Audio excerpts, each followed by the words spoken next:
মৃত্যুর পর আত্মার কি হয়? তো যখন কেউ মারা যাচ্ছে, মারা যাওয়ার পর প্রথম কি হয় না, যে প্রথম 13টা দিন থাকে, ওই 13টা দিন আত্মা বুঝতেই পারে না যে আমার সাথে কি হচ্ছে।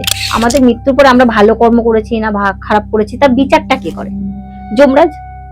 তো এই যমরাজের কাছে পৌঁছানোর তো একটা রাস্তা আছে, একটা পথ আছে, তো সে কিভাবে যাচ্ছে?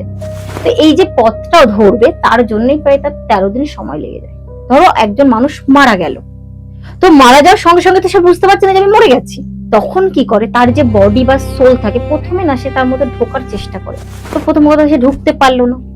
এবার যখন সে ঢোকার চেষ্টা করলো, পারলো না, তো তার পরিবার পরিজন তখন কি হচ্ছে, কাঁদছে, দুঃখ পাচ্ছে। তো তাদের সঙ্গে সে কথা বলার চেষ্টা করছে বা সংযোগ করার চেষ্টা করছে, সেটা হলো না। তারপরে তার মানে যেটা বডি বলা হয় বা তার দেহ সৎকার্য হয়ে গেল। এবার তারপরেও সে বুঝতে পারে না যে তার সাথে কি হচ্ছে।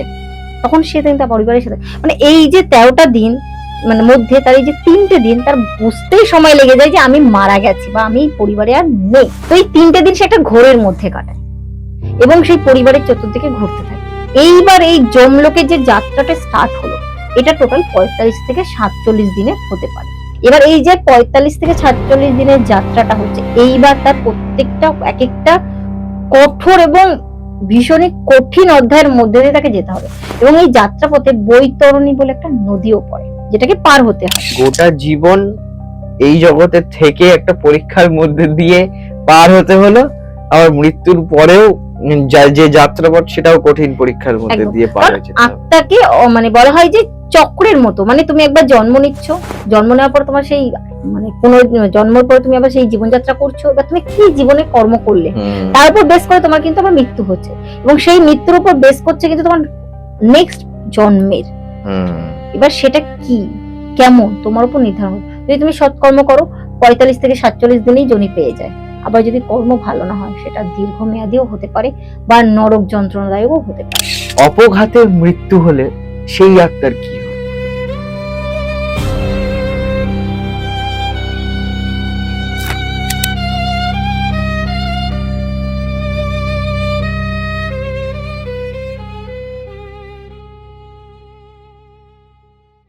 গোসাই ঠাকুরের আড্ডায় আপনাদের আরো একবার স্বাগত। আপনারা জানেন গোসাই ঠাকুর প্রত্যেক সপ্তাহে নতুন নতুন অতিথির সাথে নতুন নতুন বিষয় নিয়ে আসে আপনাদের সামনে। তবে আমরা আজকে আরো একবার পেয়েছি সারথী মাতাকে গোসাই ঠাকুরের আড্ডায় আরো একবার আপনাদের ভালোবাসায় এত কমেন্ট করার জন্য। ওয়েলকাম টু গোসাই ঠাকুরের আড্ডা। কেমন লাগছে বলো? ভালো লাগছে। এত মানুষের ভালোবাসা, এত মানুষের কমেন্ট, আবার কবে আসবে? ফাইনালি তুমি আবার এলে। আজকে তোমাকে প্রথমেই যেটা জিজ্ঞাসা করব, যে বিষয়টা নিয়ে আজকের এপিসোডটা, সেটা হচ্ছে মৃত্যুর পর আত্মার কি হয়। দেখো, আজকের এপিসোডটা একটু অন্যরকম। আমি এতদিন আমার বিভিন্ন ধরনের কেস, আমি অভিজ্ঞতা, আমি কিভাবে সেগুলোকে হ্যান্ডেল করেছি সেগুলো তোমাকে জানিয়েছি। তো আজকে যে টপিকটা নিয়ে তুমি আলোচনা করছো বা করব, একটু ডিফারেন্ট। দেখো, আমরা হিন্দু যারা সনাতনী সবাই জানি আমাদের কোনো পরিবারের স্বজন মারা গেলে বা কেউ মারা গেলে আমরা একটা রিচুয়ালের মধ্যে দিয়ে যাই। তো আমাদের প্রত্যেকের মধ্যে একটা কিউরিসিটি বা একটা বলতে পারো উৎসুক ব্যাপার বা যাই হোক না কেন, একটা জানার ইচ্ছা যাই হোক না কেন থাকেই, যে আমরা মরে যাওয়ার পরে কি হয় বা আমাদের যে বডির মধ্যে যে এনার্জিটা আছে এই এনার্জিটা কোথায় যায়, বা অনেকে এনার্জি বলে, অনেকে আত্মা বলে, বা যে যেমন বলে আর কি। তো এই আত্মার পরিণতি কি হয় বা আত্মা কি কোথায় থাকে বা কি হয়। তো দেখো, প্রথম যখন আমাদের কারো মৃত্যু হয়, তো প্রত্যেকের কর্মফল অনুযায়ী আমরা প্রত্যেকেই জানি যে স্বর্গ বা নরক বা পুনর্জন্মের একটা ব্যাপার থাকে। তো যারা আমরা জানি খুব ভালো কর্ম করে বা ভালো কাজ করে, মানুষের পাশে থাকে বা মানুষকে সহায়তা করে বা কোনো খারাপ কাজের সাথে যুক্ত থাকে না, তারা সাধারণত স্বর্গে যায়। বা যারা অতিরিক্ত পাপ কর্ম করে বা খারাপ করে, মানুষের খারাপ চায় বা যাই করুক না কেন, যদি সেটা অসৎ কর্ম হয় তো তার নরকে ঠাঁই হয় বা নতুন জনি পেতে তাদের সমস্যা হয় বা পুনর্জন্ম পেতে সময় লাগে। তো আরেকটা যেটা হয় নাকি, মর্তে বা পুনর্জন্মের একটা অধ্যায়। এই 3টে পার্টের ভাগ হয়। কিন্তু এই পার্টটা যে আমরা যে পুনর্জন্ম নেবে বা একটা নতুন অধ্যায় শুরু হবে জীবনের, বা সে স্বর্গে যাবে না নরকে যাবে, এই যে পার্টটা হবে, তো সেটা কিভাবে হবে? তো একটা তো তার প্রসেস আছে। তো যখন কেউ মারা যাচ্ছে, মারা যাওয়ার পর প্রথম কি হয় না, যে প্রথম 13টা দিন থাকে, ওই 13টা দিন আত্মা বুঝতেই পারে না যে আমার সাথে কি হচ্ছে। বা এই যে 13টা দিন এই আত্মার মৃত্যু হওয়ার পর নিজের পরিবার ছেড়ে আমাদের যমলোকে যাওয়ার যে মেন রাস্তাটা, মানে দেখুন আমরা প্রত্যেকেই জানি আমাদের মৃত্যুর পরে আমরা ভালো কর্ম করেছি না খারাপ করেছি তার বিচারটা কে করে? যমরাজ। তো এই যমরাজের কাছে পৌঁছানোর তো একটা রাস্তা আছে, একটা পথ আছে, তো সে কিভাবে যাচ্ছে? তো এই যে পথটাও ধরবে তার জন্যই প্রায় তার 13 দিন সময় লেগে যায়। আর এই যে 13টা দিন, এই 13টা দিনই আমরা সাধারণ পরিবারের মানুষেরা কি করি? শোক করি, কান্নাকাটি করি, বা তার আত্মার মুক্তির কামনা করি, এগুলো করি। তো এই যে 13টা দিনের প্রসেস, এই 13 দিনের যে যাত্রাটা, তার মধ্যে প্রথম যে 3 দিন, ধরো একজন মানুষ মারা গেল, তো মারা যাওয়ার সঙ্গে সঙ্গে তো সে বুঝতে পারছে না যে আমি মরে গেছি। তখন কি করে, তার যে বডি বা সোল থাকে, প্রথমে না সে তার মধ্যে ঢোকার চেষ্টা করে। তো প্রথম কথা সে ঢুকতে পারলো না। এবার যখন সে ঢোকার চেষ্টা করলো, পারলো না, তো তার পরিবার পরিজন তখন কি হচ্ছে, কাঁদছে, দুঃখ পাচ্ছে। তো তাদের সঙ্গে সে কথা বলার চেষ্টা করছে বা সংযোগ করার চেষ্টা করছে, সেটা হলো না। তারপরে তার মানে যেটা বডি বলা হয় বা তার দেহ সৎকার্য হয়ে গেল। এবার তারপরেও সে বুঝতে পারে না যে তার সাথে কি হচ্ছে। তখন সে তার পরিবারের সাথে, মানে এই যে 13টা দিন মানে মধ্যে তার এই যে 3টে দিন তার বুঝতেই সময় লেগে যায় যে আমি মারা গেছি বা আমি পরিবারে আর নেই। তো এই 3টে দিন সে একটা ঘোরের মধ্যে কাটায় এবং সেই পরিবারের চতুর্দিকে ঘুরতে থাকে, এবং সে তার ফিলিংস বলো, তার অভিজ্ঞতা বলো, তার কিছু বাক্য কিছু বলার থাকলে হোক, সে কি করে তার প্রত্যেকটা সদস্য হোক বা তার স্বজন হোক বা আত্মীয়, তাদেরকে জানার চেষ্টা করে। এবার দেখো একটা মানুষ খিদে নিয়ে বা তৃষ্ণা নিয়ে, বা ধরো আমি ক্ষুধার্ত বা সেরকম একটা পরিবেশে মারা গেলাম, তাহলে আমার পেটে খিদে থাকবে, আপনি তৃষ্ণার্ত থাকবো, আমি নিজেও। তো এই তৃষ্ণাটা কি হবে? এই যে 13 দিনে 3 দিন গেল, আর যে 10টা দিন যেটা ক্রিয়াকাণ্ড হবে, দেখবে আমরা কি করি না, পিণ্ড দিই বা জল দান করি। ঠিক আছে, এই যে জল দানটা করছি, এটাই কিন্তু এই আত্মাটা পাচ্ছে, এবং তার ধীরে ধীরে সূক্ষ্ম মানে আত্মা তখন কোনো মানে একটা টেকচার, মানে আত্মারও তো একটা টেকচার তৈরি হবে, তারপরে তো সে যাত্রা শুরু করবে, কারণ সে তো দুর্বল, সে তো সবে মাত্র এখান থেকে গেছে, তো কি করে করবে? তখন সে ধীরে ধীরে নিজেকে তৈরি করতে শুরু করে, এবং এই যে আমরা জলটা বা পিণ্ড দিই, এটা সে খায়। এটা কিন্তু শাস্ত্র মতে বলা, আমার বাক্য নয়, গরুড় পুরাণ বা শাস্ত্র মতে বা হিন্দু শাস্ত্রে কিন্তু এটা বলা হচ্ছে। তো সেখান থেকে এবার যে 13 দিন পর যে কর্মকাণ্ডটা হলো এবং তাকে যে জল তর্পণ করা হলো, এটার পরে কিন্তু তার শরীরে একটা শক্তি আসে বা এনার্জি আসে, বা আত্মা একটা এনার্জি পায়, বা একটা তার বলে না সূক্ষ্ম শরীর গঠন হয়, যেটার মাধ্যমে সে এবার মেইন যমালোকের উদ্দেশ্যে রওনা দেয়। এই যে 13 দিন আমাদের শোক পালন দুঃখ বা ক্রিয়াকাণ্ড কমপ্লিট হলো, এইবার কিন্তু এই পরিবার ছেড়ে আত্মার যাত্রা শুরু। আর বাদ বাকি এই যে 13টা দিন আত্মা কিন্তু তার পরিবারের চতুর্দিকেই ঘুরছে। তো অনেক সময় দেখবে যাদের বাড়ি কেউ মারা যায়, বলে যে আমি বোধহয় দেখলাম বা ফিল করলাম। তো এগুলোর একটা রিজন আছে, এগুলোই তার রিজন। অনেক সময় সে যার রাশি লগ্ন হালকা হয় বা কিছু, সে হয়তো ফিল করতে পারে। তো এই হলো প্রথম অধ্যায়। এইবার এই যমলোকের যে যাত্রাটা স্টার্ট হলো, এটা টোটাল 45 থেকে 47 দিনের হতে পারে। আচ্ছা, এই 45 দিনের যে যাত্রাটা শুরু হচ্ছে বা 47 দিনের এই যাত্রাটা হয় খুব প্যাথেটিক। মানে এটা আত্মার যাত্রাপথ। হ্যাঁ, মানে যমালোকে যাচ্ছে, আচ্ছা, সেখানে গিয়ে তোর বিচারটা হবে না, সে স্বর্গে যাবে না নরকে যাবে, তার যোনি কি হবে, আচ্ছা, সে মোক্ষ লাভ করবে নাকি আবার তাকে পুনর্জন্ম নিতে হবে। আচ্ছা, এবার তার ক্রিয়াকর্মের উপর তো, এবার এই যে 45 থেকে 47 দিনের যাত্রাটা হচ্ছে, এইবার তার প্রত্যেকটা এক একটা কঠোর এবং ভীষণই কঠিন অধ্যায়ের মধ্যে দিয়ে তাকে যেতে হবে, এবং এই যাত্রাপথে বৈতরণী বলে একটা নদীও পড়ে, যেটাকে পার হতে হয়।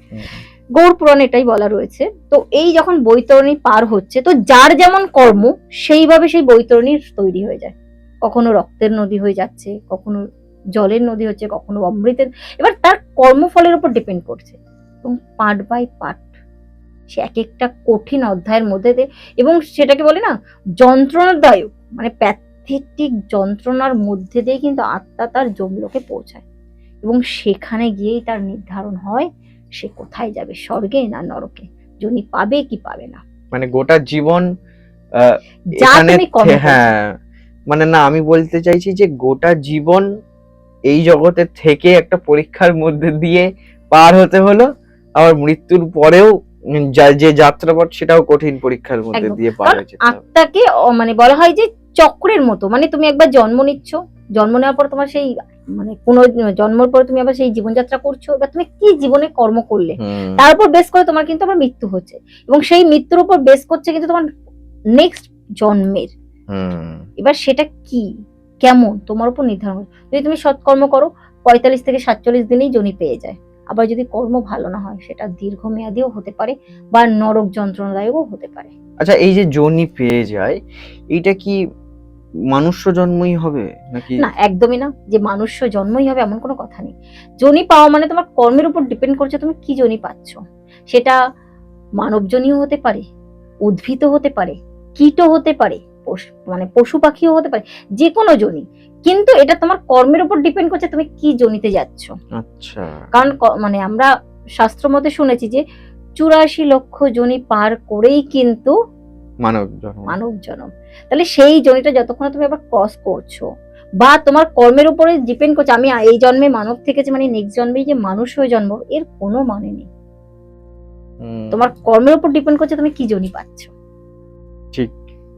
আচ্ছা, এই বিষয়ের উপরে তোমার জানা বা শোনা কোনো ঘটনা আছে? দেখো, মৃত্যুর পরে তো আমি গিয়ে দেখেছি বা আমার অভিজ্ঞতা আছে বলতে পারবো না, হ্যাঁ, বাট এই যে মৃত্যুকে নিয়ে বা বডি আমাদের মরে যাওয়ার পরেও আমাদের বডিরও একটা পার্ট হয়, এবং সেই পার্টটা তন্ত্রের সাথে কিভাবে কানেক্টেড, আমি সেটা তোমাকে একটা গল্প হ্যাঁ, বলতেই হ্যাঁ, পারি। হ্যাঁ, হ্যাঁ, যেটা আমার একটা রিয়েল অভিজ্ঞতা, যে আত্মার মুক্তি পেতে গেলে বা বডিকে ছাড়তে গেলেও কিছু রিচুয়াল আছে বা কিছু নিয়ম আছে বা কিছু সিস্টেম আছে, এগুলো ফলো করতে হয়। তো আমার এমন একটা অভিজ্ঞতার কথা বলবো। দেখো, এটা আমার কোনো কেস নয় বা আমি কোনো প্রবলেমে এসেছিল আমার কাছে তার সলিউশন দিয়েছি, একদমই না। এটা রিয়েল এক্সপেরিয়েন্স। রিয়েল একটা বলে না, সাধনা করতে গেলে বা আমাদের এই কর্মজগতে এক একটা অভিজ্ঞতার সম্মুখীন হই। তো এটা আমার একটা অভিজ্ঞতা, এবং এই অভিজ্ঞতাটা হয়েছে এই জন্ম আর মৃত্যু বলে না, যে আত্মার যেখান থেকে মুক্তি লাভ হচ্ছে বা এ হচ্ছে, সেই জায়গাটির একটা ঘটনা বলি তোমাকে। দেখো, আমি তো এর থেকে বেশি কিছু বলতে পারবো না।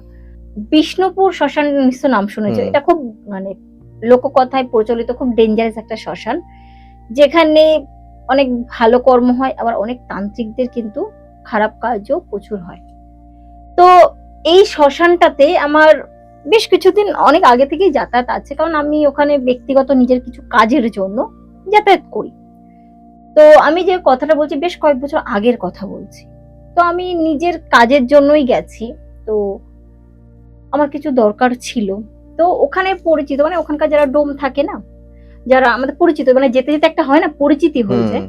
তো আমি গেছি, তো আমার নিজের কিছু কাজ, আমার একটা নির্দিষ্ট জায়গা আছে শ্মশানটার ভেতরে, আমি কিছুটা দূরে একটা জায়গায় বসে আমি কিছু কাজ করছি, করে টোরে নিয়ে আমি একটু জবে বসেছি। তো সেদিনটা খুব একটু হালকা হালকা ছিল, ধরে নাও তোমার কিরকম এই অক্টোবরের শেষ নভেম্বরের শুরু শুরু, মানে হালকা হালকা ঠান্ডা পড়তে শুরু করেছে, খুব যে বেশি ঠান্ডা পড়েছে তাও না। আর সেদিন না হালকা কোনো কারণবশত বৃষ্টিও হয়ে গেছে কিছুক্ষণ আগে। এবার ওয়েদারটা একটু ভেজা ভেজা ওয়েদার, ঠিকঠাক ওয়েদারও না, তো আমার কাজ করতেও অসুবিধা হচ্ছে না, একটু ঠান্ডা বেশিই লাগছে, হালকা হাওয়া দিচ্ছে। আর ওই সময় যেহেতু হালকা বৃষ্টি আগে হয়ে গেছে, মানে তখন কটা বাজে 8:30 কি 9টা, মোটামুটি শ্মশান চত্বর ফাঁকাই বলতে পারো, লোকজন খুব একটা নেই। আর এটাও নিশ্চয়ই শুনেছো বিষ্ণুপুর শ্মশানের আগুন কিন্তু নেভে না, মানে সবসময় জ্বলছে। তো আমি যখন কাজে বসেছি একটা বডি এসেছে, তো বডিটা নিয়ে কিছু একটা হচ্ছে, তো আমি গেছিলাম, আমার সাথে আমার দুজন শিষ্যও ছিল।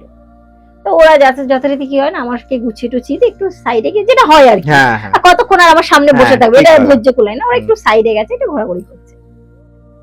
তো আমি যাই হোক আমার রীতিতে কাজ করছি, কিছুক্ষণ পরে দেখছি ঘন্টা দেড় দুই ধরে দেখি খুচুর খুচুর খুচুর খুচুর করছে, দেখি কাঁটও পড়ছে, কেউ হচ্ছে, মানে দূর থেকে আলোটা না দেখাও যাচ্ছে, আর কি ওরা যা করছে করে, চিতা তো জ্বলতেই থাকে, ওটা কোনো ব্যাপার না, কাঠে পড়ছে। এবার বর্ষা হয়েছে, একটু ধোঁয়া বেশি হচ্ছে, সব কাঠ ভেজা না, বাট কিছু কাঠ ভেজা, তারপর দেখলাম কয়েকজন এদিক ওদিক ছুটে কিছু টায়ার জাতীয় যে টায়ার বা ওই যে গাড়ির যে এগুলো হয় না টিউব টিউব টিউব, টাইপের, হ্যাঁ ওই সাথে জিনিস কিছু টিছু এনে ওর উপরে দিচ্ছে। দেখবে অনেক সময় যখন কাঠে পোড়ানোর সময় কাঠ বাঁচানোর জন্য ওরা টিউব বা টায়ারের ব্যবহার কিন্তু করে। এবার যদি তুমি ওখানে থাকো তাহলে বুঝতে পারবে, ওরা ওগুলোর জোগাড় টোগাড় করে নিয়ে গেছে। তো আমি আমার নিজের কাজ করে যাচ্ছি, আমি জব করছি। তো জব করছি, ওদিকে আওয়াজে না মাঝে মাঝে আমার ঘোরটা কাটছে। তো ঠিক আছে, তো কিছুক্ষণ পরে দেখলাম ওরা এলো। আমি ওদের মধ্যে একজনকে বললাম, শোন কি হচ্ছে ওখানে, কেমন কেমন শোরগোল শোরগোল ব্যাপার মনে হচ্ছে, মানে একটা কি মানে পোড়ালে কি হয়, পোড়াচ্ছে একটা শোকাতো ব্যাপার, কিন্তু একটা শোরগোল শোরগোল ব্যাপার দেখা যাচ্ছে। আমি বলি, কি হয়েছে ওখানে, গিয়ে দেখে আয় তো। তার মধ্যে একজন গেছে, গিয়ে দেখে আমাকে এসে বলছে যে ওখানে না বডিটা কিছুতেই পুড়ছে না, মানে আগুন জ্বালাচ্ছে। বডি কি হয়, বডিতে আগুন দিলে কি মানে আমাদের যে চিতাটা সাজানো হয়, চিতার পরে বডি থাকে, তারপর আবার কাঠ দিয়ে সাজানো হয়, আগুন দিলে পরে একটা নির্দিষ্ট টাইমে পরে তো সেটা পুড়তে পুড়তে শুরু শুরু করবে। করবে। বাট বডি কিছুতেই পুড়ছে না, বডি না পুরো কালো হয়ে যাচ্ছে ধীরে ধীরে। কি হচ্ছে না, আগুনের তাপ তো, এবার টায়ারের একটা কালি আছে সেগুলো হচ্ছে, তাতে কিছু বডিটা কালচে হয়ে যাচ্ছে, বাট বডিতে কিছুতেই আগুন লাগছে না, পুড়ছে না, বডিটা একরকম থাকছে। এবার কি হয়, বডি যখন কিছুক্ষণ ধরে তাপে থাকবে দেখবে আমাদের কাছে জায়গায় ফোসকা টাইপসে পড়ে যায়, ফেটে ফেটে যায়, ওরকম হয়ে যাচ্ছে। বাট বডি কিছুতে মানে ধরছে ওটা না দেড় বডিটা। দু ঘন্টা ধরে ওটাকে খোঁজাখুঁজি করছে, কিন্তু বডি আর ধরছে না। দেখো নর্মাল চুল্লিতে পোড়ালে কি হয়, আধ ঘন্টা 45 মিনিট, এর 45 বেশি মিনিট কিন্তু টাইম লাগে না, লাগে যদি না। হিটের উপর ডিপেন্ড। এখন 1 ঘন্টা করে দিয়েছে, বাট আগে 45 মিনিট ওরকম। এবার ধরে নাও যদি কাঠের হয় সেখানে 3 থেকে 3.5 ঘন্টার মধ্যে বডি পুড়ে যায়। এবার খুব বেশি যদি বডির কিছু ব্যাপার থাকে তাহলে ম্যাক্সিমাম হলে 4 ঘন্টা। তো এই যে 1 থেকে 2 ঘন্টার মধ্যে বডির কিছুটা অংশ তো পুড়ে যায়, যেমন মানে পেশিগুলো মাসেলগুলো ছাড়ে, হাড়গুলো ভাঙে, বা কখনো কখনো বডিতে যখন পোড়ানো না এরকম চির থেকে আস্তে করে এরকম উঠে বসে পড়ে, ঠিক। তখন আবার বাড়ি মেরে মেরে বাঁশ থাকে, বাঁশ দিয়ে বাড়ি মেরে মেরে মেরে করে ওগুলো ফেলতে হয়। তো ফাংশনই নেই, কোনো বডি তো ধরছেই না, ওগুলো হচ্ছে না। আমাকে সে খবর দিল, বললাম ঠিক আছে দেখা যাক কি হয়, আমি আমার কাজে ব্যস্ত। তো ওখান থেকে একজন ডোমার আমাকে পরিচিত ছিল, একজন টুকটুক করে এসে বলছে একটু চলুন না, কি ব্যাপার আমরা কিছু বুঝতে। দেখো স্বাভাবিক ব্যাপার, একটা বডিতে কিছুতে আগুন ধরছে, এবার যারা পোড়াচ্ছে তাদের মধ্যে একটা কিউরিওসিটি তৈরি হয় তো, যে কি হচ্ছে এটা। তো আমাকে বললো একটু দেখবেন কি ব্যাপার, বডিতে কিছুতে আগুন ধরছে না। আচ্ছা ঠিক আছে যাও, আমি যাচ্ছি। আমি 5 মিনিটের মতো কাজ ছিল, আমি ওটাকে মিটিয়ে তারপর বললাম ঠিক আছে যাই। ওরা দুজনেও এসছে, এসে দেখছে আমার যে শিষ্যরা ছিল। এবার আমি না দেখি বডিটার দিকে না অদ্ভুত ভাবে তাকিয়ে রয়েছে, সত্যি সত্যি বডিটা না ফেটে যাচ্ছে, মানে কষ হয় না, কষটা বেরিয়ে আসছে, ফোসকা পড়ে যাচ্ছে, কিন্তু বডিতে আগুন লাগছে না কিছুতেই, মানে একটা হিটের তো ব্যাপার আছে। আমি না খুব ভালো করে ওয়াচ করছি, আমি বলছি বডিতে কোনো মাদুলি টাদুলি কিছু বাধা টাধা আছে নাকি দেখো তো। তো ডোম না ভালো করে সার্চ করলে কিছু বাধা নেই, আর সবচেয়ে বড় আগুনের মধ্যে রয়েছে, থাকলেও তো দাগাটা পুড়ে যাবে, পুড়ে গেলে তো কেটে বেরিয়ে যাবে। বলছে না কিছুই নেই, ভালো করে বডি চতুর্দিক দেখা হলো। এমন সময় এবার দেখো বডি যখন বসায় তখন তো আর জামা কাপড় পরানো থাকে না, আর অতটা আগুনের রয়েছে কিছুই নেই। তো পায়ের যে হাঁটুটা হয় না, হাঁটুর নিচটাতে না কিছুটা ফোলা মতো অংশ দেখে আমার সন্দেহ হয়েছে, বাট ওটা ফোসকা দেখে আমার কোনোভাবে মনে হলো না। আমি বলছি এটা কি, তা তো জানি না, এটা তো বডির ভেতর থেকে মনে হয় মাসেল ফুলছে বা কিছু হচ্ছে। বুঝলাম, তুমি যেটাকে কাটো বা ফাটাও। তো কিছুক্ষণ বাড়ি মারলো, তা ফাটলো না। তা বললাম একটা ছুরি নিয়ে আসো তো। ছুরি আনবো, হ্যাঁ বলছো ওটা কাটো, ওই জায়গাটাকে কাটো। এবার না ডোমন একটু থতমত খেয়ে গেছে। আমি বলছি যে এদের বাড়ির আশেপাশের কেউ মানে বাড়ির লোকজন কি আছে? তো না বলছে এদের বাড়ির লোক কেউ আসেনি, ভদ্রলোক একাই থাকতেন, আশেপাশের গ্রামের কয়েকজন নিয়ে এসে, বলছে তাদেরকেই না ডাক। তখন ডোম অলরেডি চলে গেছে ছুরি আনতে, ছুরি তো আর ডোম নিয়ে ঘুরে বেড়াচ্ছে না, কি করে জানে যে বড় পড়ে থাকলে ছুরি লাগবে, সে তো গেছে ছুরি আনতে। তো আমি বললাম যে ইনি কি করতেন? যেই কোশ্চেনটা করেছি না, ওরা না সবাই সবার মুখের দিকে তাকাচ্ছে, মুখ চাওয়াচাওয়ি করছে, কেউ আর মুখ খুলছে না। কি হলো, ইনি কিছু একটা কাজ বাজ করতেন, কি করতেন, কি করবে না কি বলবে বুঝতে পারছেন। দেখলাম সবারই মুখটা একটু ফ্যাকাশে টাইপস হয়ে গেছে, সবাই সবার মুখের দিকে তাকাচ্ছে। বলছে না বাড়ি কোথায়? তো আমি যে বিষ্ণুপুর শ্মশানের কথা বলছি তার একটুখানি দূরেই মথুরাপুর বলে একটা জায়গা আছে, তার ভেতরেই ভদ্রলোকের বাড়ি, যেটা বললো আমাকে ওরা। তো ওখান থেকে বডিটা এসেছে, খুব বেশি ডিস্টেন্সও না। তো তো বলছি তোমরা তো খুব বেশি দূর থেকেও আসোনি, তারপরে সবাই চেনো জানো, কি বিষয়টা কি, উনি কি করতেন? কারণ ওনার এই যে বডি পুড়ছে না না, এটা দেখে আমারও সন্দেহ হচ্ছে যে কিছু তো খুব একটা সাধারণ মানুষের বডি পুড়বে না, এটা হতে পারে না, এতক্ষণে বডি ধরে যাওয়া উচিত, বা একটা কিছু তো একটা অধ্যায় দেখা দেবে, কিন্তু কোনো সিমটম নেই। তো মুখ চাওয়া দেখে আমি আরো কনফার্ম হয়ে গেলাম কিছু তো একটা রহস্য আছে, রহস্যটা কি?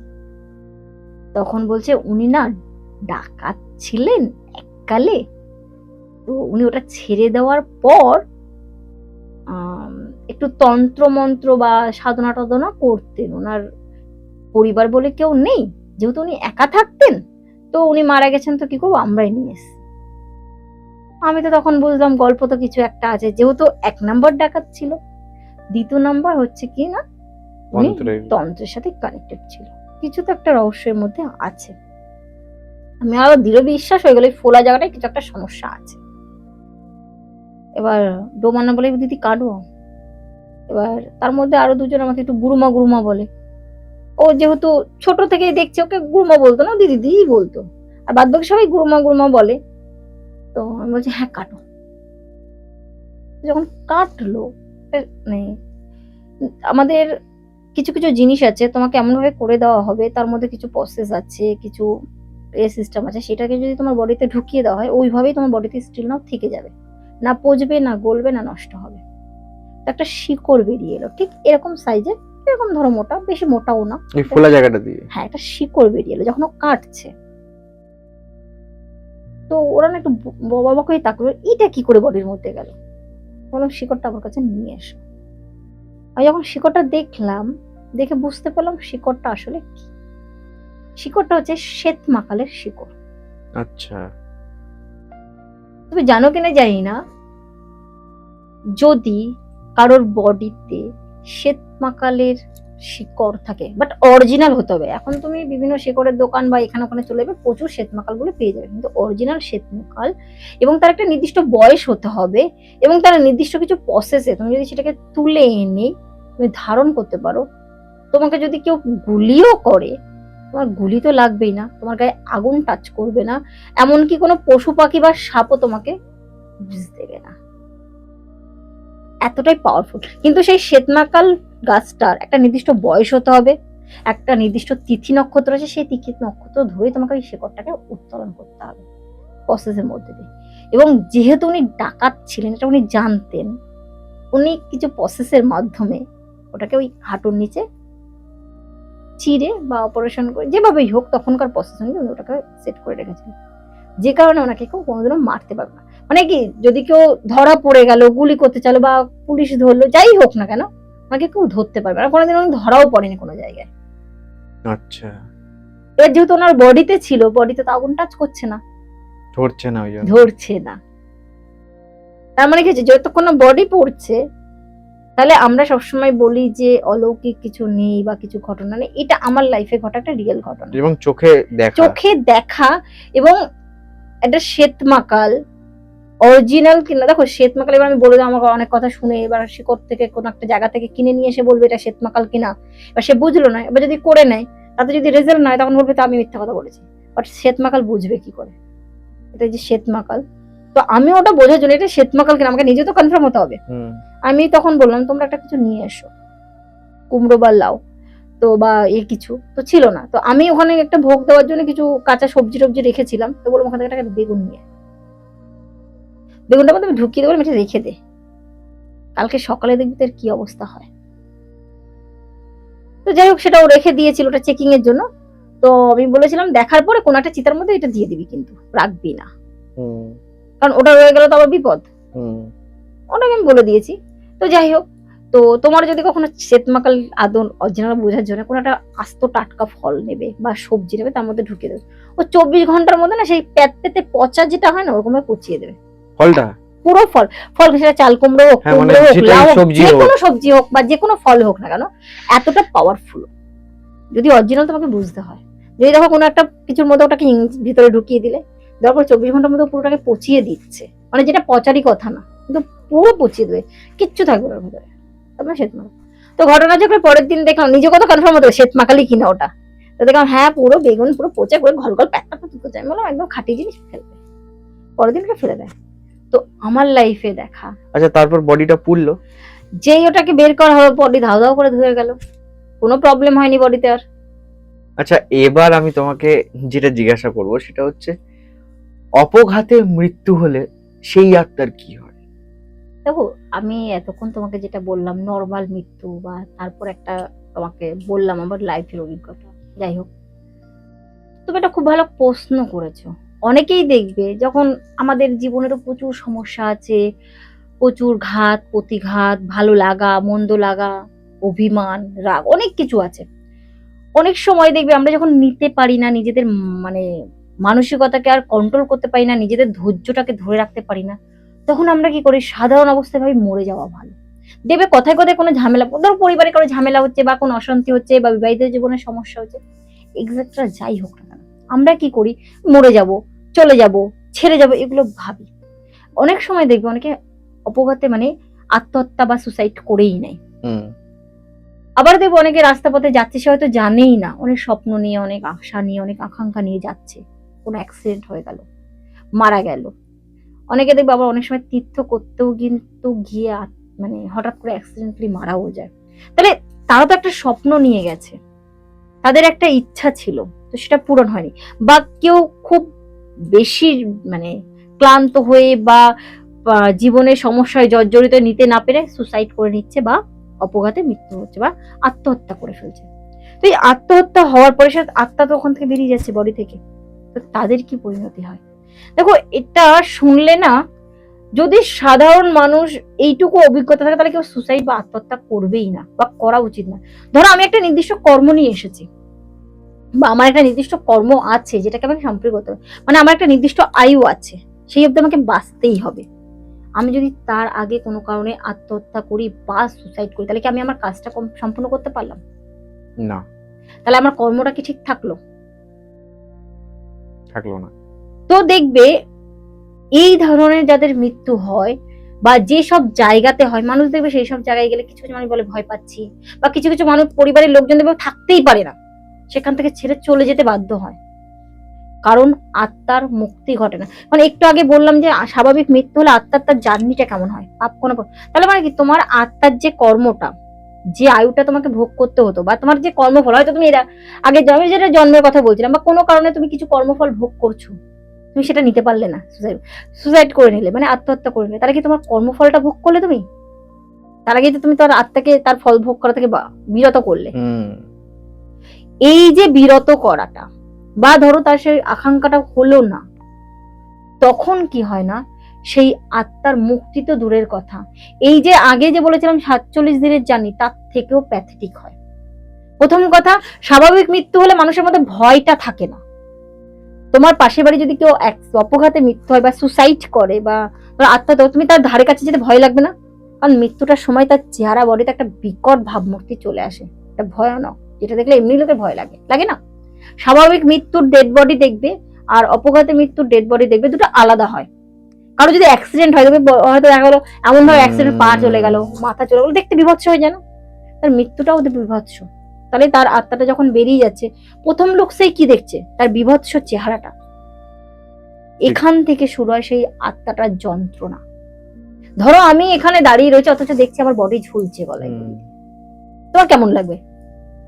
তাহলে স্বাভাবিক মৃত্যুতে সে বুঝতে, রিয়েলাইজ করতে সময় নিয়ে নেয়। এবার যখন আমি আত্মহত্যা করলাম, আমি তো সরে এসে পরে আমার আত্মা দেখছি যে ওখানে রয়েছে, আমার বডির তো তখন দুর্বল, তখন তুমি তো ঢোকার চেষ্টা করবে, পারছো না, তখন সেই যন্ত্রণাটা আরো বড় প্যাথেটিক। এবার ধরো তুমি কোনো যন্ত্রণা নিয়ে বা তুমি কোনো দুঃখ নিয়ে বা কোনো কারণে তোমার ইচ্ছা পূরণ, তুমি মারা গেলে, তোমার ইচ্ছাটা তুমি তখন জানাতে হবে। এবার ওই আয়ু পর্যন্ত তোমার যা যা ছিল, যতক্ষণ না তুমি ভোগ করছো, ততক্ষণ আত্মার মৃত্যু ঘটবার, মুক্তি ঘটবে না। এবং সেটা দেখো, আমি এখন বেঁচে আছি, আমার রাগ হচ্ছে, অভিমানী, তোমার সাথে কথা বলতে পারছি, তোমাকে জানাতে পারছি বা বলতে পারছি, তখন পারবো?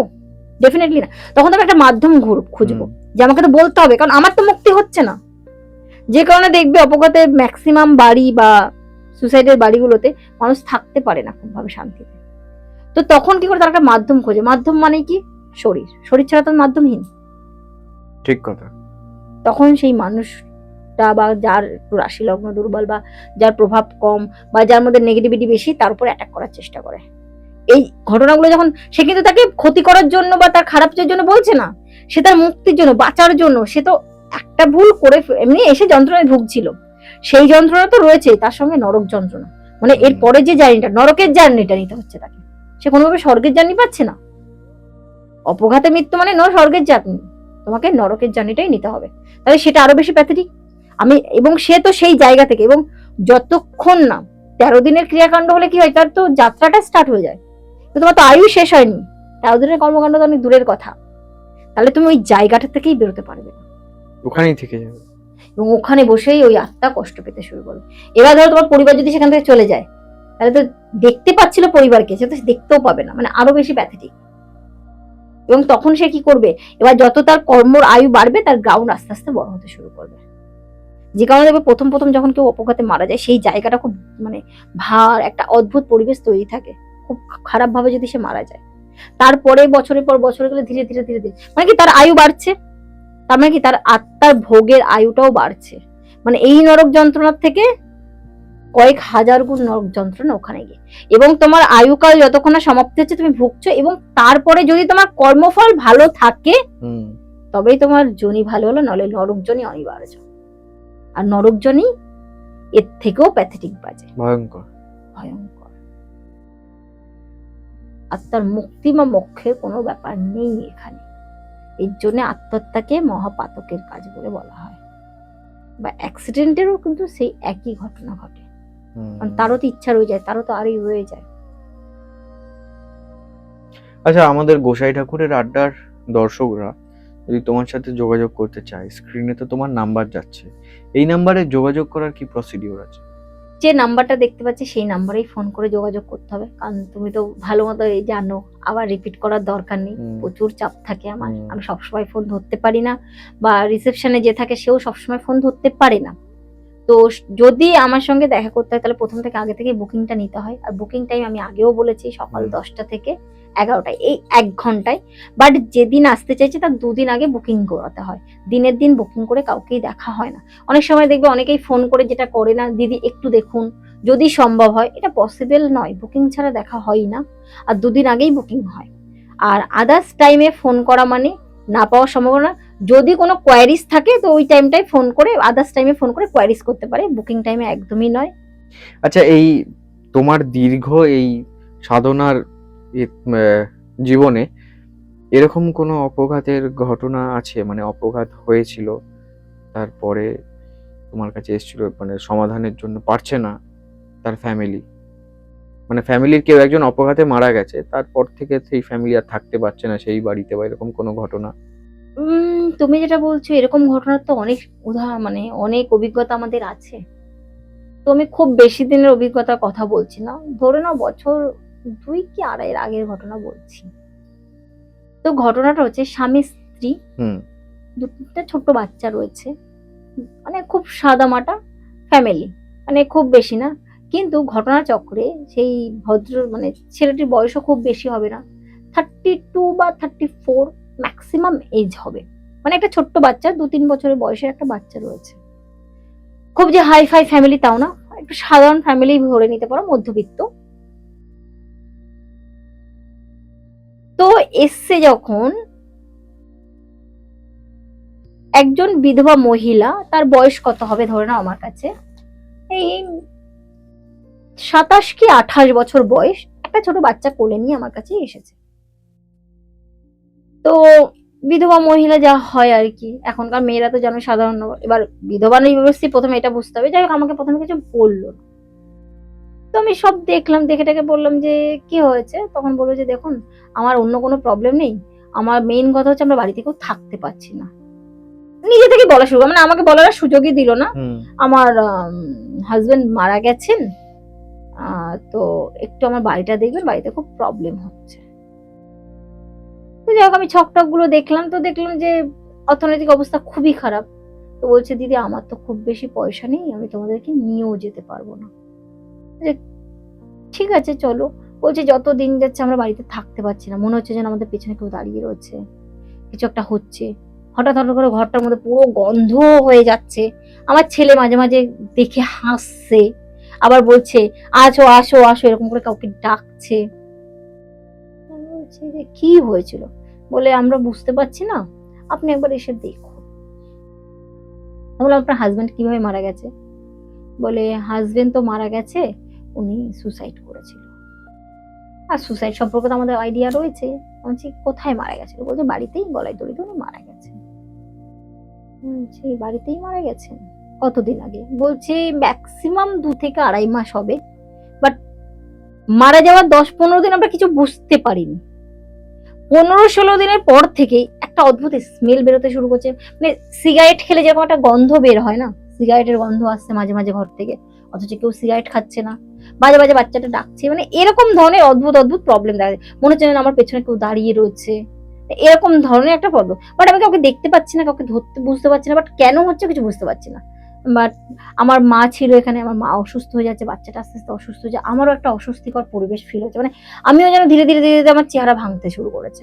মানে আমিও এমনি বাড়িতে এমনি একজন মারা গেলে তো তার দুঃখ শোক একটা থাকেই, সেটা তো রয়েছেই, বাট পরিবেশটা স্বাভাবিক আমাদের মনে হচ্ছে না। বললাম ঠিক আছে আমি যাব।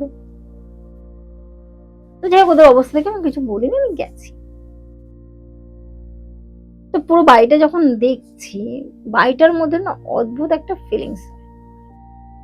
আমি বললাম তোমরা একটু বাইরে যাও, বাড়ির লাইট গুলো সব অফ করে দাও। অফ করে দাও? আমি বলছি হ্যাঁ অফ করে দাও। তখন কটা বাজে?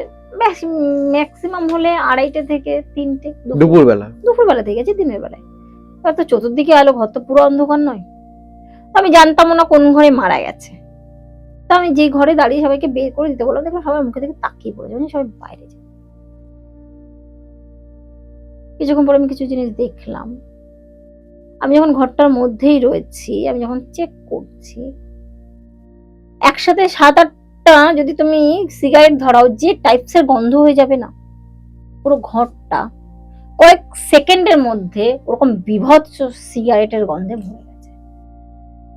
মানে ধরো একসাথে 1টা বা 2টো সিগারেট ধরালে না, একবার 8 থেকে 10টা সিগারেটের ধরালে যেটা হয়, কড়া গন্ধ, একদম কড়া এবং মানে উগ্র গন্ধ হয়ে গেছে সিগারেটের। তো যাই হোক আমি চেকিং করে ওদেরকে ডাকলাম, ভেতরে এসো। সবাই না পুরো অবাক, যে এত গন্ধ কোথা থেকে এলো দিদি সিগারেটের? আমি তো সিগারেট নিয়ে ভেতরে ঢুকিনি। তো ওখানে একটা চেয়ার, মানে চেয়ারও ঠিক বলবো না, যে সোফা টাইপের, বাট ছোট, খুব বেশি বড় না, স্টিলের যে সোফা টাইপসের হয় না, মানে চেয়ার টাইপসের বসার ওরকম। বলছি এখানটায় কে বস? বউটা না পুরো আমার মুখের দিকে তাকিয়ে পড়েছে, আর চোখ দিয়ে টপ টপ টপ টপ করে জল পড়ছে। আমি তখনই বুঝেছি যে এখানেই ওনার বসার মেন জায়গা ছিল, কারণ গন্ধটা না, স্মেলটা ওখান থেকে যেন ছাড়ছে বলে মনে হচ্ছে। তো আমি বলছি যে এখানে কি উনিই বসতেন, আপনার হাজবেন্ড? বলছে হ্যাঁ। আমি বলছি এই ঘরটাতেই কি উনি গলায় দড়ি দিয়েছিলেন? বলছে হ্যাঁ। আমি যে পাখাটা? বলছে এই পাখাতেই দিয়েছিল। আমি যে খোলা হয়নি কেন? যাই হোক তারপর ওটা খুলেছে। তো তখন বললাম যে বাচ্চাটাকে আমার কাছে পাঠাও, তোমরা বাইরে যাও। অদ্ভুত বাচ্চাটা আমার সামনে দাঁড়িয়ে, দেখো আমি কি ফিল করছি সেটা বাদ দাও, বাচ্চাটা বলছে ওই দেখো পাপা পাপা পাপা। আমি তখন বুঝলাম যে ও কতটা দেখছে কিনা আমি জানি না, বাট ও ফিল করার ক্ষমতাটা প্রচুর হাই। তার মানে কি ওর বাবা কিন্তু যেতে পারেনি, তাহলে অপঘাতে মৃত্যু, সে তো তার মুক্তির জন্য তো চেয়েই নিল, কিন্তু এদিকে যেহেতু ধার দেনা প্রচুর ছিল, তার জব চলে গেছিল, মেইন তার সুসাইড করার রিজনটা হচ্ছে তার জব চলে গেছে, জবের এবার সংসার চালাতে হবে তো, গয়নাগাটি বিক্রি করতে হতে কিছুই নেই, অর্থ চালাতে পারছে না, সুসাইড করে নিয়েছে। কিন্তু পাওনাদার তো এদের ছাড়ছে না, ও যে যাবে সেটাও কোথাও যাবে, বলবে কি করে, বলতেও পারছে না। মেইন সমস্যা হয়ে গেছে এটা, মানে ও যে ভাবলো যে আমি মরে গেলে মুক্তি পাবো, মুক্তি পাচ্ছে না তো। পাওনাদার তো রোজ বাড়িতে এসে চিৎকার চেঁচামেচি করছে, পারলে বউকে টেনে নিয়ে চলে যায় বাড়ির থেকে। যখনই মানে পাওনাদাররা আসছে, ঘর থেকে স্মেল বেড়ে যাচ্ছে, আর যত দিন যাচ্ছে উপদ্রব বাড়ছে, মানে পাওনাদারদের হামলা বাড়ছে। দরকার 15-20 দিন তো পাওনাদার আসেনি, তারপর থেকে পাওনাদার আসতে শুরু করেছে, অকথ্য ভাষায় গালাগালি দিচ্ছে। তো আমি যাই হোক দেখলাম, তখন বললাম যে তোমাদের তো ধার দেনা মেটাতে হবে, কাজকর্ম করতে হবে। তো যাই হোক কাজ করার পর সেই গন্ধ বন্ধ হয়, আর অনেক কিছু বন্ধ হয়। তো এটা হচ্ছে আমার লাইফে অপঘাতে মৃত্যু দেখা একটা ঘটনা। তার মানে অপঘাতে যারা মারা যায় তাদের অনেক সময় এটা থাকে, যেটা তুমি বললে যে এই ঘটনা থেকে আমরা যেটা শিখলাম, যে তারা চায় যে এখান থেকে মুক্তি পেতে, বাট আলটিমেট মুক্তি পারবে পেতে না, হয় না। সম্ভব না, কারণ তার কর্মফল তো তাকে ভোগ করতে হবে। তুমি ধার করেছো, শোধ দিলে না, চলে গেলে, সুসাইড করে নিলে, তা তুমি ধার করলে কেন? ভিক্ষা করো, দরকার হলে। তোমার কর্ম নেই, হতেই পারে তোমার কর্ম নেই, তুমি কোথাও গিয়ে কাজ পাচ্ছ না, রাজমিস্ত্রি জোগাড়ি দিতে পারছো না, মুঠের কাজ পাচ্ছ, কিছুই পাচ্ছ না, হাত পাও কেউ তোমাকে কাজ দিচ্ছে না, তোমার এত সময় খারাপ যাচ্ছে। আমি আমি কতটা পড়াশোনা জানলাম, আমি কতটা এডুকেটেড, আমার শিক্ষার যোগ্যতা কত, আমি কোন অফিসার ছিলাম, এসব দেখার দরকার নেই। হাত পা চোখ নাক কান ভগবান দিয়ে দিয়েছে, ঈশ্বর তোমার, সেটাকে কাজে লাগাও। চাকরি হচ্ছে না, ব্যবসা করো, ব্যবসা হচ্ছে না, ঠিক আছে, খেটে খাও, খেটে পাচ্ছ না, চাষ করে খাও, তাও হচ্ছে না, অন্যের বাড়িতে কাজ করে খাও, বাসন মেজে খাও, তাও হচ্ছে না, চলো ভিক্ষা করো। তো তোমাকে মরার অধিকার কে দিয়েছে? ঠিক। তোমাকে জন্ম উনি দিয়েছে, তো তাহলে নেওয়ার সময় হলে উনি নেবে, তোমাকে কি যেতে বলেছে? ঠিক কথা। তোমার কর্ম তো ওটা ছিল, তোমাকে, তোমার কর্ম যাবে। তাহলে তুমি ধার দেনা যে করলে, কাদের জন্য করলে? তার জন্য করেছো না? তোমার কর্তব্য ছিল, তোমার দায়িত্ব ছিল, তাহলে মাঝপথে ওদের দায়িত্ব কে নেবে? এইবার সব ছেড়ে যাওয়া যায় না। না, তুমি তোমার কর্ম ছেড়ে যেতেই, পালাতেই পারবে না। ঠিক। কর্ম, তুমি ভাবছো আমি কর্ম ছেড়ে পালিয়ে যাচ্ছি, না, কর্ম তোমার পেছন পেছন ছুটছে, তুমি যত দৌড়াবে ও তোমার তত স্পিডে দৌড়াবে। তাই তুমি থেমে যাও, কর্মকে আগে যেতে দাও, তাই কর্ম করে যাও, ফলের আশা তোমায় ভাবতে হবে না, ফল দেওয়ার লোক তো বসে রয়েছে অন্য কথা। ঠিক। অনেক অনেক ধন্যবাদ দিদি, এতটা সময় আমাদের দেওয়ার জন্য, গোসাই ঠাকুরের আড্ডায় আরো একবার আসার জন্য। আমরা আশা করব আরো তুমি আসবে আমাদের আড্ডায়, আরো আমরা এরকম ঘটনা শুনবো তোমার থেকে। আজকের মতন এই এপিসোড এখানেই শেষ করছি। দেখা হবে আপনাদের সাথে নতুন এক পর্বে, নতুন কোনো অতিথির সাথে, নতুন কোনো বিষয় নিয়ে। ততক্ষণ দেখতে থাকবেন গোসাই ঠাকুরের আড্ডা। আর দিদির সাথে যোগাযোগ কিভাবে করবেন, আর নাম্বার তো স্ক্রিনে রইলো, ডেসক্রিপশন বক্সেও নাম্বার রইলো। আপনারা যারা ভাবছেন যোগাযোগ করবেন, অবশ্যই যোগাযোগ করবেন। দেখতে থাকুন গোসাই ঠাকুরের আড্ডা। আর আজকের ভিডিওটা কেমন লাগলো জানাতে কিন্তু একদম ভুলবেন না। নমস্কার।